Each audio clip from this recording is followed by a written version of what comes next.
teaching about history. What's the big idea? One day, a school governor went to his head teacher and said, "What we're doing in history doesn't make any sense." Why? Topics. The topics we choose to do and not do not make sense.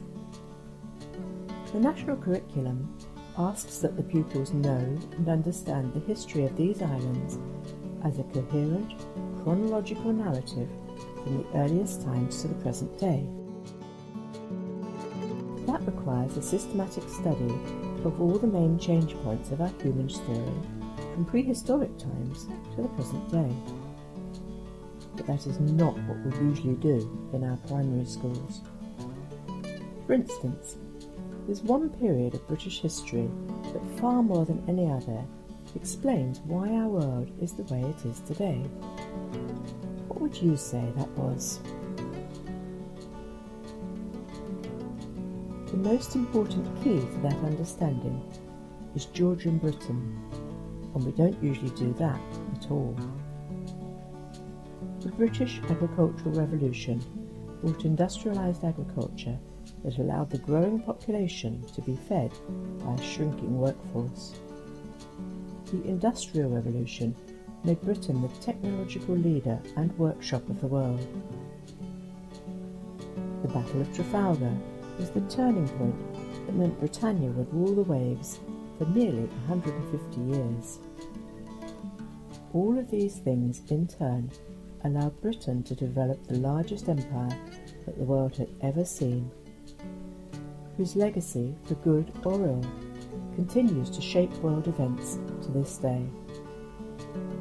And then there are the ongoing impacts of Georgian religion and Georgian style upon our world today. If we are to deliver that central objective of the History National Curriculum, we will need to systematically examine each of the main change points of our island's story. Intent. Why is the study of history so important? Why are we teaching this topic? It is because the study of our history explains why the world is like it is today. It brings us understanding by exploring how we got here. Every history lesson should, in some way, be about exploring what changed and why. Understanding that can bring a wonderful focus to our history topic. This clarity of intent avoids being distracted by peripheral matters rather than answering our central question, what changed and why? Skills. The national curriculum says that the study of history is not about simply memorising facts, it's about developing skills and understanding. The national curriculum also says that pupils should understand the methods of historical inquiry. This is not about learning a load of stuff from textbooks. The central skill of historical study is to learn how to handle and interpret historical sources. Written sources. Interpreting historical written sources is an important skill.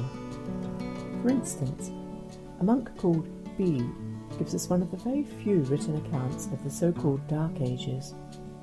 He describes a very bloody Anglo-Saxon invasion in which the inhabitants of these islands were slaughtered and driven out to Wales and Cornwall. Archaeology. The national curriculum also suggests we might study this Anglo-Saxon invasion.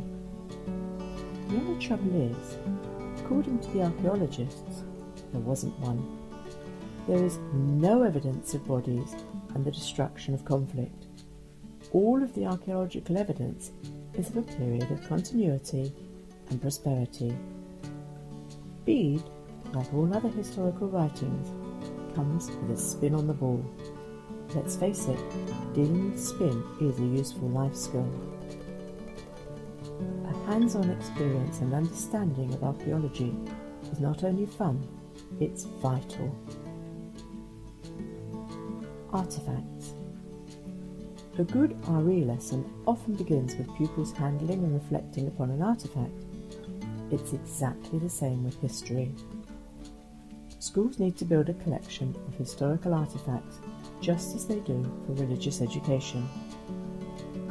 For a budget of around £250, we have found it's possible to provide the school with a comprehensive range of artefacts to resource the entire history syllabus. Guidance is given on the Big H website as to how to go about doing this. Experimental archaeology. Experimental archaeology is when we attempt to do something as it would have been done in the past. At Butser Ancient Farm, they have built houses, kept ancient breeds of livestock, and planted crops. In the classroom, this translates into a range of fun activities.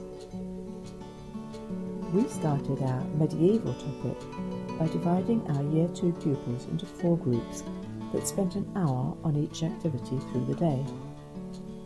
All the teachers were dressed in authentic costumes provided by a local medieval reenactor. One group cooked and ate pottage over an open fire in the forest area.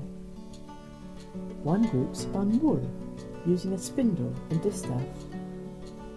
Another group looked at medieval weapons provided by our reenactor. The other group walked to explore a local medieval house. Local history. The national curriculum asks that pupils should be taught about significant events, people and places in their own locality. It wants to take us out of our classrooms and make the most of interpreting the rich historical heritage that is right on our doorstep. But how well do we know and make use of our own local history? How much do we let it shape the focus of our historical topics? Each of us have fascinating people, momentous historical events and wonderful buildings and places right on our doorstep that will inspire, intrigue and inform our pupils for the rest of their lives. Curriculum support for this is provided for Somerset schools through the local Somerset focus of the videos and planning materials on the Big H website.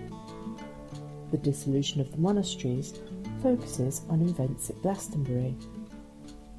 The Transport Revolution looks at the Chard Canal. Instead of the Fire of London, we can look at the Monmouth Rebellion or the Siege of Taunton. Suggested trips are to such places as Montacute House, SS Great Britain, Caerleon, Coldharbour Mill and Cheddar. Religion. Religious beliefs are an important key to the understanding of any society. Why, for instance, did so many across the Roman Empire embrace Christianity? What role did religion play in transforming attitudes in Georgian society, leading to such things as the abolition of slavery and factory reforms? Trial. The resources on the Big H website grew out of one courageous Somerset primary school's resolve to take a fresh approach to the teaching of history that did make sense. Other schools have now also embraced the approach to the teaching of history modelled on the Big H website. Teachers and pupils alike are enjoying a new enthusiasm while discovering fresh connections to other subject areas of the curriculum. Take a look at the videos and resources across the Big H website and see for yourself.